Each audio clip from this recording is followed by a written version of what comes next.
Bonjour à tous, j'espère que vous allez excellemment bien. Aujourd'hui on se retrouve pour parler cyclisme, pour faire un nouveau point transfert. Le dernier qu'on avait fait c'était le 19 septembre dernier, nous sommes donc le 9 octobre.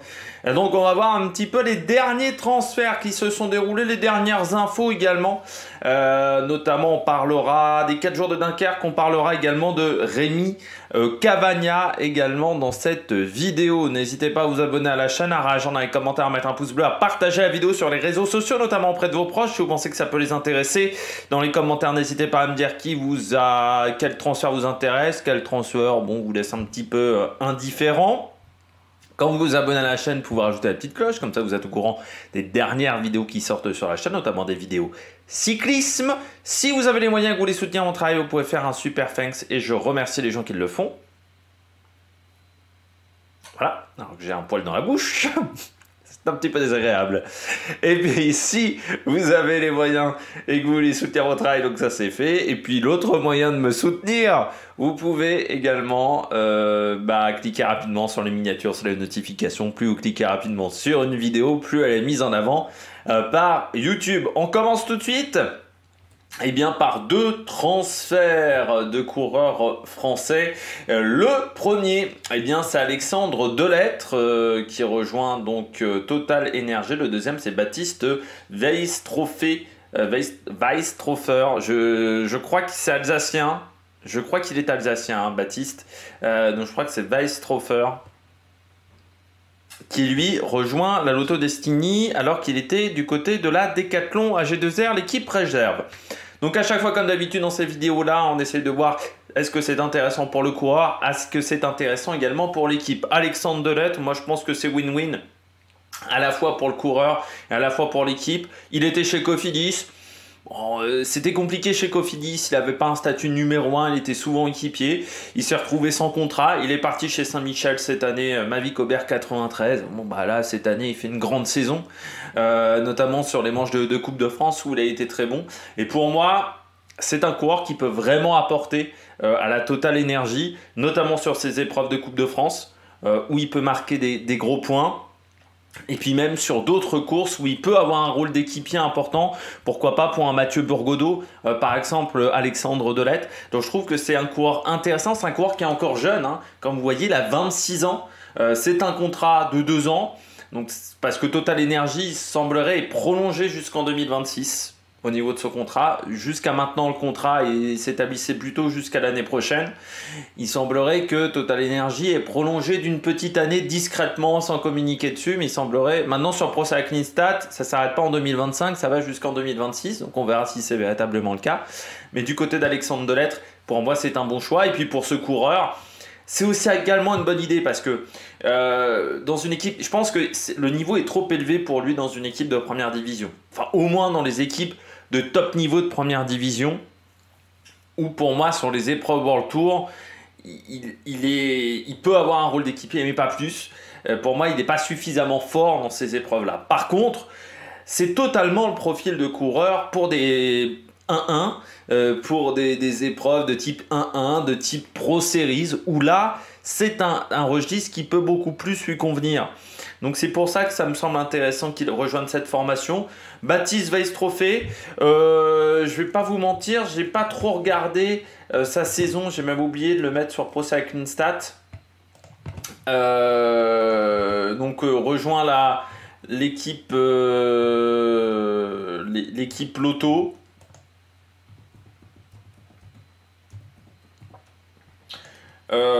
Ça m'a un peu surpris pour tout vous dire, parce que c'est vrai que je le voyais plutôt faire l'équipe réserve et puis monter dans l'équipe dans l'équipe 1.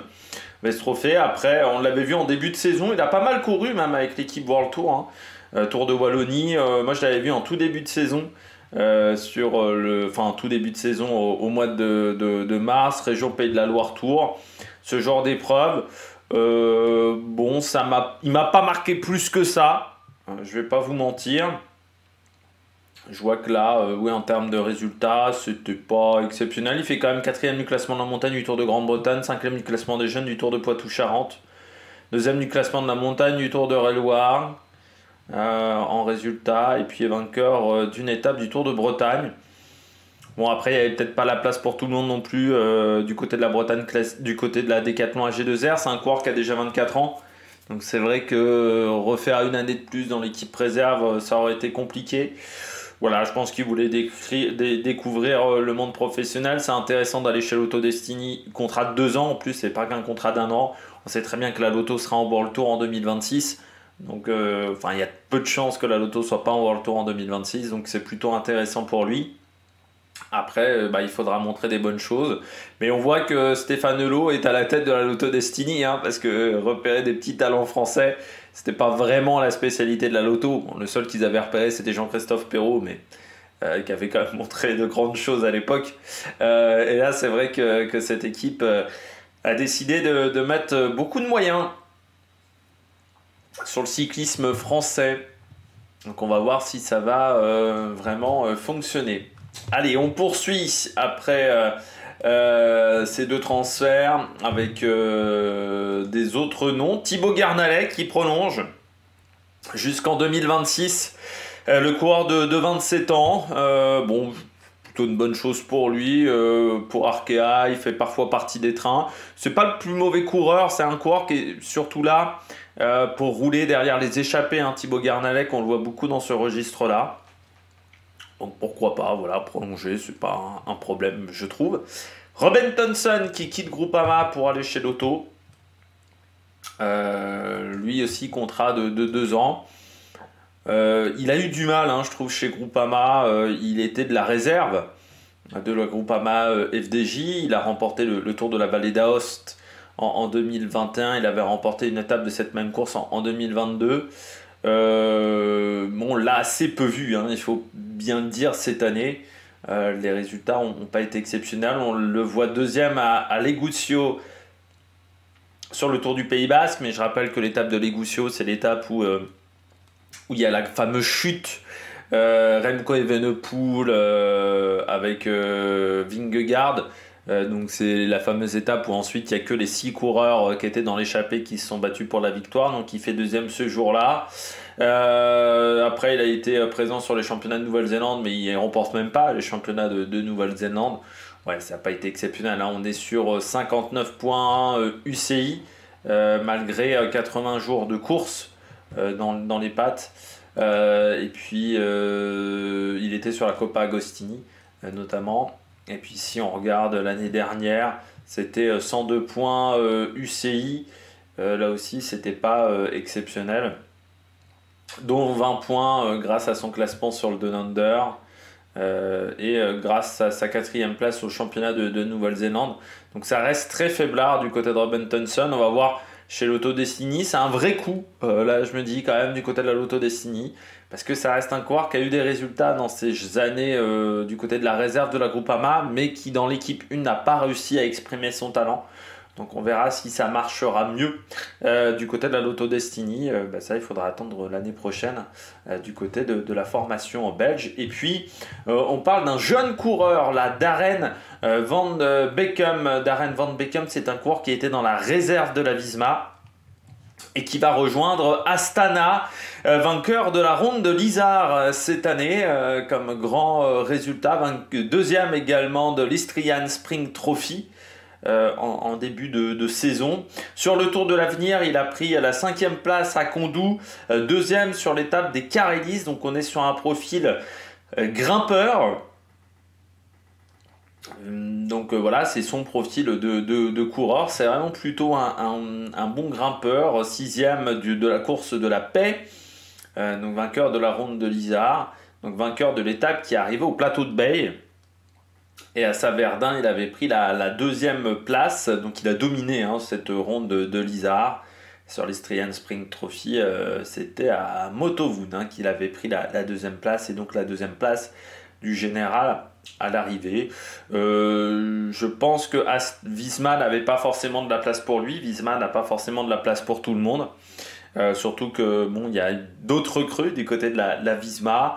Et pour lui, aller chez Astana, certes, 2026, ça va être compliqué pour Astana en World Tour. Mais avec l'arrivée des sponsors chinois, il se dit peut-être que ça va lui permettre d'exprimer son talent.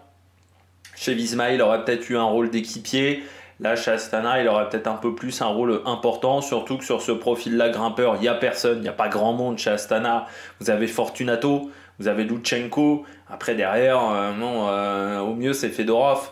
Donc, si vous avez un petit talent en montagne, normalement, vous pouvez vous en sortir dans l'effectif de Astana. Donc, c'est un coureur qui voudra prendre des échappées, je pense, l'année prochaine.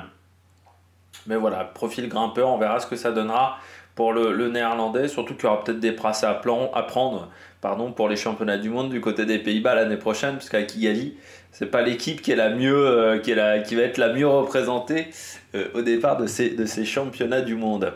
Allez, on poursuit avec d'autres coureurs. Valentin Paré-Peintre, secret de Polichinelle, hein, Valentin Paré-Peintre qui rejoint la Soudal Quick-Step pour aider Remco Evenepoel. Très bonne recrue, ça autour de Remco Evenepoel. Il perd Jan Hirt.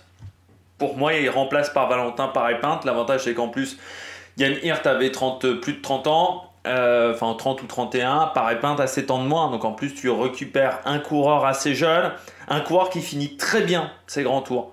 3e semaine, très fort. C'est un coureur qui finit très bien ses courses. C'est vraiment un coureur pour moi, presque vraiment grand tour, vraiment course par étape longue.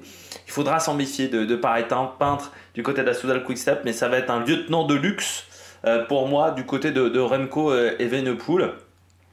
Et puis sur d'autres courses, c'est quand même un coureur qui peut vraiment aider le Belge, donc ça va être très intéressant de voir ce que ça va donner. Et puis Paré-Peintre, bien entendu, ça va le faire progresser.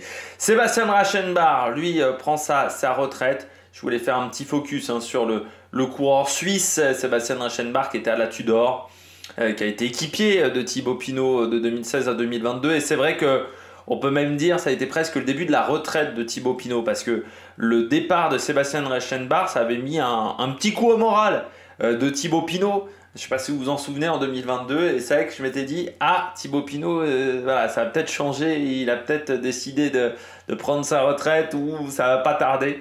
Et le Français a pris sa retraite l'année d'après.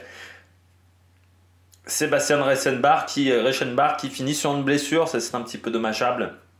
Le coureur suisse qui s'est fait une clavicule et qui devait finir sur le Tour de Lombardie, il finira pas sur le Tour de Lombardie. On poursuit avec également les 4 jours de Dunkerque qui, jusqu'à cette année, étaient disputés sur 6 jours. Et bien désormais, ça sera 5 jours des 4 jours de Dunkerque. Les 4 jours de Dunkerque dureront 5 jours. Je rappelle que pourquoi ça durait 6 jours? Parce qu'avant, les 4 jours de Dunkerque ne duraient pas 6 jours, c'était 5 jours, les 4 jours de Dunkerque. Sauf que la course s'était réunifiée avec le Tour de Picardie. Donc les deux courses avaient fusionné, c'est pour ça qu'on va notamment à Ville, qu'on va assez loin, notamment en Picardie, du côté de ces deux courses. Voilà, donc on va maintenant passer sur 5 jours, et donc il y aura une classique autour de Dunkerque. Donc ça veut dire qu'on restera peut-être un peu moins du côté de Dunkerque sur les premiers jours de course. Donc ça sera voilà, la classique Dunkerque, Grand Prix des Hauts-de-France. L'idée est d'attirer en fait plus d'équipes au départ, d'avoir des listes de départ plus intéressantes, parce que une classique 1.1, ça donne 125 points, donc plus les 5 étapes derrière des 4 jours de Dunkerque et le classement général des 4 jours de Dunkerque, ça peut vraiment attirer un peu plus d'étapes, un peu plus d'équipes, grâce aux victoires d'étapes, mais aussi grâce à cette classique qui va marquer un petit peu de points. On ne sait pas par contre si elle sera Coupe de France, cette classique. Pour l'instant, ce n'était pas indiqué du côté de l'organisation. Est-ce que ça sera une nouvelle manche de Coupe de France du côté de ces 4 jours de Dunkerque? Ça pourrait attirer encore plus. Or, Luis Saola qui rejoint la Movistar. Contrat de 2 ans. Bon choix. Bon choix, la Movistar a perdu Aramburu et récupère Luis Saola. On est sur des profils de coureurs qui sont assez similaires. Aramburu peut-être passe encore un peu mieux les bosses que Luis Saola. C'est vraiment un profil sprinter puncher. Sprinter qui passe très très bien les bosses. Luis Saola, le Vénézuélien. Thomas Gachignard qui prolonge jusqu'en 2026. Ça c'est aussi une bonne nouvelle du côté de la Total Energy, parce que ça fait partie de leurs coureurs les plus prometteurs. Thomas Gachignard, belle saison du côté de la Total Energy. Et puis l'arrivée de Jelte Klinsen du côté de la Jayco Alula. Alors ça c'est dommage pour Q36.5 parce qu'il était stagiaire chez Q36.5. Il a eu pas mal de bons résultats. Il y a Yelte Crimson qui était cette année à la Park Hotel, puis est devenu stagiaire à la Q36.5. C'est là où il a fait des bons résultats, notamment il a fini deuxième de la Beck City Est Elfsteden Race remportée par Taco van der Horn, vainqueur du Critérium Race d'Ocon aux Pays-Bas. Et puis surtout 6e du Tour de Grande-Bretagne et vainqueur de la Druivankers Overijse. Il a remporté également la Mur Classique à Geraardsbergen en Belgique, vainqueur d'une étape sur le Tour du Danemark également. Donc c'était vraiment le coureur qui a eu pas mal de très bons résultats là, ces derniers temps chez les amateurs, vainqueur d'une étape du Tour du Loir-et-Cher à Vendôme également. 3e du général de l'Olympias Tour aux Pays-Bas. Donc vraiment des très bons résultats pour ce coureur. 445 points UCI marqués dans une équipe continentale, c'est vraiment pas mal. Avec des victoires, il fera le Tour of Teiku Lake pour la Q36. C'est dommage pour l'équipe suisse de ne pas avoir réussi à le conserver. Parce que ça aurait pu être un coureur très intéressant sur les classiques. C'est vrai que Q36.5 pour le moment, ça fait depuis 2 ans qu'ils sont en 2e division. Ça reste une équipe qui a un peu du mal à avoir des stars, enfin avoir des bons coureurs dans son effectif. C'est un peu compliqué, ils ont plutôt des coureurs un petit peu en fin de carrière. Là, ça aurait fait du bien d'avoir Yelte Crimson. Surtout que ça a l'air d'être un très bon classicman, très bon au sprint, mais très bon classicman aussi, ce coureur néerlandais, bon, qui ira du côté de la Jayco Alula. À la passe de Caleb Ewan, je me ferai du souci, hein, parce que c'est un petit jeune qui monte très fort. On poursuit, et donc c'est une bonne recrue pour la Jayco, hein, c'est un très bon jeune, voilà, dommage du côté de la Q36.5. Niklas Behrens qui quitte la Lidl Trek, là aussi c'est une mauvaise nouvelle pour la formation américaine, parce que c'était la première année où vous avez une réserve, ils n'arrivent pas à garder leur coureur le plus prometteur. On rappelle champion du monde espoir devant Vacek dans des conditions difficiles où il a battu du beau monde, et donc il aura un contrat jusqu'en 2027 avec la Visma. C'est un très grand gabarit, Niklas Behrens, il fait plus d'1m90. Donc est-ce que ça va pas être néfaste pour la suite de sa carrière? Mais ça c'est une question qu'on peut se poser, parce que c'est un Golgoth qui passe bien les bosses, mais ouais, c'est un grand gabarit quand même, hein. Donc ça peut être, il faudra voir comment Visma arrivera à s'en servir. Après, ça peut être un très très bon équipier, surtout avec une très bonne endurance. Et il a que 20 ans, donc c'est un coureur qui va encore progresser à l'avenir, hein, Niklas Behrens. On poursuit avec le retour du côté du cyclisme professionnel d'Alexis Brunel. On ne l'avait pas vraiment vu venir celle-là, hein, Alexis Brunel. Je vais pas vous mentir, ça m'a pas passionné plus que ça. C'est un coureur qui est assez particulier, Alexis Brunel. Il est passé par Groupama, ensuite il a quitté Groupama, il avait rejoint UAE. Alors de ça déjà, ça avait été un peu la surprise. Mais la UAE, ils arrivent toujours à recruter 1-2 coureurs. On s'attend absolument pas qu'ils recrutent ce type de coureur là. Des fois ça marche, des fois ça marche pas. Donc du côté d'Alexis Brunel, il avait décidé d'arrêter sa carrière au mois de juin. Donc ça devait être 2022, truc comme ça, 2023. Je crois qu'il a fait des vidéos avec GCN, où à un moment il était pressenti pour remplacer chez GCN les animateurs emblématiques de cette chaîne quand ils avaient décidé de partir. Et puis bon, là il rejoint Total Energy. C'est pas facile quand même pour un mec comme Alexis Brunel qui a pas forcément fait 150 jours de course ces derniers temps. Donc il va falloir voir comment ça va se passer. Après, ça reste un coureur jeune. Alors contrat quand même sur 2 ans. J'aurais peut-être pris plutôt un contrat sur 1 an du côté d'Alexis Brunel. Je suis pas sûr qu'il coûte très cher du côté de la Total Energy. Donc c'est l'avantage pour la formation française. Et puis Diego Pescador, jeune coureur colombien qui rejoint la Movistar. Toujours une accointance hein, du côté de cette formation avec les coureurs colombiens. Alors Diego Pescador, pour vous donner un petit peu son curriculum, oui quand je disais Nicklan Berens, un grand gabarit, c'est 1m95 pour 80 kg. Hein. Diego Pescador, donc 19 ans, petit grimpeur à la colombienne, hein, 74-60 kg, c'est presque même grand pour un grimpeur colombien. 7e du dernier Tour de l'Avenir. En finissant 6e du Colle del Finestre, 6e à la Rosière.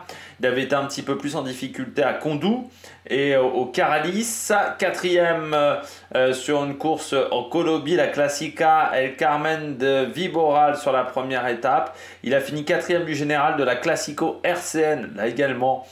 En Colombie, beaucoup de résultats en Amérique du Sud, 2e du Tour de la Vuelta de la Juventud, 3e du Trofeo Piva, une course de référence chez les espoirs, et puis voilà, principalement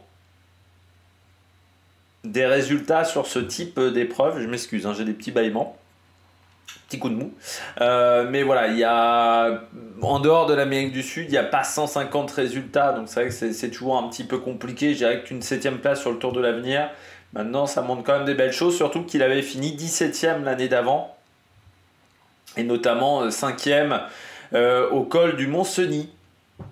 Donc ça veut dire que voilà, il y a un certain talent pour ce coureur. 11e du classement des jeunes du Giro du Giro di Sicilia l'année dernière aussi. Et il était dans l'équipe, l'ancienne équipe Androni Giocattoli qui est devenue GW. Voilà, qui est l'équipe, on va dire, qui avait comme référence l'année dernière Drone Hooper, Androni Giocattoli. Donc l'équipe de Gianni Savio. Voilà. Je ne sais même plus s'il est à la tête de l'équipe encore, hein, Gianni Savio. Mais voilà, JW, Erco, Shimano, équipe 100% colombienne, parce qu'il n'y a même plus d'Italiens. C'est l'équipe où vous avez les frères Osorio, notamment. Voilà, une équipe où il y a des jeunes prometteurs à l'intérieur. 10 victoires cette année pour cette formation. Colombienne, on va y arriver. On poursuit avec Elisa Longo Borghini, la concurrente italienne qui rejoint UAE. C'est vrai qu'on avait dit que lors des dernières vidéos, Lidl Trek comme la FDJ Suez recrutait énormément pour ces formations-là. Et c'est vrai que je m'étais dit, est-ce qu'ils vont réussir à garder toutes leurs coureuses du côté de la Lidl Trek? Eh bien, Elisa Longo Borghini qui part, qui va rejoindre la UAE. Elle renforce énormément la UAE. C'est une belle trouvaille pour la UAE. Elisa Longo Borghini, surtout qu'elle arrive vraiment à maturité. Elle a eu des très bons résultats sur les grands tours cette année. UAE, c'est une équipe où il y a quand même Persico, mais je pense qu'ils se sont aperçus que Persico, c'était pas suffisant. Voilà, il leur manquait un peu de monde là ces derniers temps en montagne. C'était un petit peu compliqué. Eh bien, on espère qu'avec Elisa Longo Borghini, ils vont passer... enfin voilà, ils vont retrouver un petit peu les sommets, parce que je rappelle que c'est l'ancienne plutôt équipe BTC Ljubljana. On va y arriver. Du côté de la Décathlon AG2R, beaucoup de prolongations. C'est le cas de Stan de Wolf jusqu'en 2026, Pierre Gauthera jusqu'en 2027 et Aurélien Paré-Peintre. Donc Valentin part, mais pas Aurélien. Donc ça, c'est plutôt des bonnes choses pour ces coureurs-là. Je trouve surtout Pierre Gauthera, qui est un jeune coureur très prometteur, et Paré-Peintre, c'est la même bonne chose. Stan de Wolf, vous savez que je suis un petit peu moins fan de ce coureur-là. Et puis, arrivée de pas mal de coureurs, Thorn Gumestad, Callum Scottson, aussi, et Stéphane Bissegger. Alors Bissegger, est-ce qu'il arrivera à retrouver son niveau sur le contre-la-montre? Ça, c'est la grande question. Et puis Gumestad et Callum Scottson, intéressant, hein, le petit Gumestad, le petit Norvégien. Callum Scottson, c'est un équipier qui va être intéressant. Ce qui fait qu'ils vont perdre Alex Baudin, parce que la Décathlon AG2R a atteint le maximum de 30 coureurs. Vous savez qu'en World Tour, on ne peut pas dépasser 30 coureurs par formation. Donc Alex Baudin va forcément aller dans une autre équipe, changer d'équipe. On verra où va aller le coureur français. Est-ce qu'il ira dans une équipe étrangère? Est-ce qu'il ira en deuxième division? Ça, c'est la grande question. Lui, Alex Baudin, qui a fait une belle année 2024, mais forcément, son implication, il avait pris du tramadol lors du Giro 2023. Je pense que c'est ce qui a nui à sa prolongation. Et quand certains avaient dit il continue parce que Decathlon n'a rien à faire du dopage, non, c'est que Decathlon ne pouvait pas le virer. Mais ils ont juste été jusqu'à la fin du contrat. Après, on ne l'a pas vu sur des grosses courses cette année, hein, Alex Baudin. Donc, ce qui a joué aussi. À part sur le... Si, en plus, je dis une connerie, on l'a vu quand même sur quelques belles épreuves, mais c'est vrai qu'il n'a pas été sur le Tour de France, il n'a pas été sur les grandes épreuves françaises. Je pense que c'était un choix du côté de l'équipe française. Prolongation transfert également d'Alexis Renard et Emilien Janière, ça c'est plutôt une bonne chose pour ces coureurs-là, parce que Emilien Janière, ça fait partie là aussi des coureurs très prometteurs, qui progressent bien du côté de la formation française, notamment en sprint. Alexis Renard, pas mal aussi pour emmener les sprints, et puis il a fait un bon Paris-Tour aussi, hein, Alexis Renard. Donc prolongation d'1 an hein, pour Alexis Renard. Tesfation, j'espère par contre que Cofidis lui donnera plus souvent les clés du camion, parce que je pense que c'est un coureur qui peut obtenir des bons résultats sur les classiques. Nathanaël Tesfation qui rejoint la Movistar, bon équipier. Donc voilà, c'est un bon transfert pour un équipier, d'une équipe à l'autre. Movistar récupère un bon équipier. Et puis ce qui va peut-être densifier l'équipe autour d'Henrik Mas. Et puis Harm Van Hoek également, qui rejoint la Q36. J'ai l'impression que le niveau World Tour, c'est un peu trop haut pour Harm Van Hoek. Et c'est vrai que la Q36, ça peut être intéressant pour lui. Parce que c'est peut-être une équipe un petit peu plus faible en niveau, mais il aura peut-être un statut de leader, ce qu'il ne pouvait plus forcément avoir du côté de la Lotto Destiny.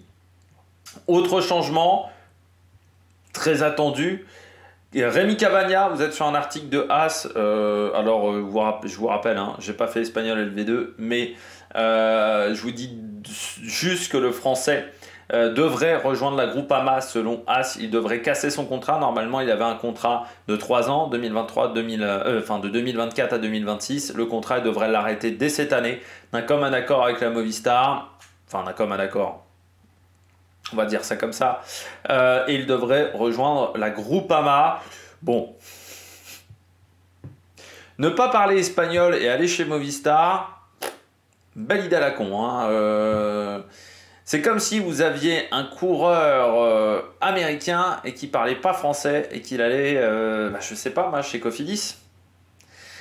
Voilà, ou chez Total Energy, un coureur américain qui parle pas un mot d'anglais. Voilà, c'est compliqué. Alors soit tu viens avec du staff français, mais bon, Cavagna, c'était pas Peter Sagan. Donc c'est une belle idée à la con. On sait très bien que Movistar ne parle qu'espagnol. Bon.